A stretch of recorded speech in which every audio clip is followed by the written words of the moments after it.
আসলে গালি দেওয়া একটা আর্ট। যারা খুব সুন্দর মতো গালি দিতে পারে তাদেরকে আমি মাঝে মাঝে আর্টিস্ট মনে করি।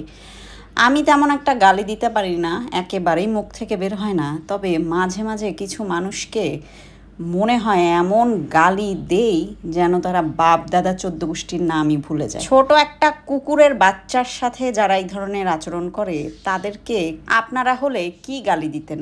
গত ৩ দিন যাবৎ কেউ ইচ্ছা করে এই বেলি যেই দিক দিয়ে আসা যাওয়া করে সেই জায়গাটা প্রতিদিন রাতে আটকে রাখে। তাও আবার যেন তেনভাবে আটকায় না, এই সাইড থেকে কতগুলো ইট সারিবদ্ধভাবে দেয়, তারপরে উল্টা সাইড থেকে একটা কাঠ দেয়, তারপরে আমাদের বাসার যেই ময়লার ড্রামটা আছে সেইটা দিয়ে খুব সুন্দরভাবে আটকিয়ে রাখে যেন কোনোভাবেই লালি বেলি এই দিক থেকে ঢুকতে না পারে। গতকালকে এই ঘটনা জানার পরে আমি সমস্ত ইটগুলো এখান থেকে সরিয়ে দিয়েছি, তারপরেও কোত্থেকে জানি কাঠের টুকরা, সিমেন্ট সহ ইটের টুকরা জোগাড় করে নিয়ে এসেছে যেন আবারও এই জায়গাটা আটকানো যায়। এবার আপনারাই বলেন, আমি যে এদেরকে গালি দিতে চাই এটা কি আমার ভুল নাকি আমার সঠিক শিক্ষা?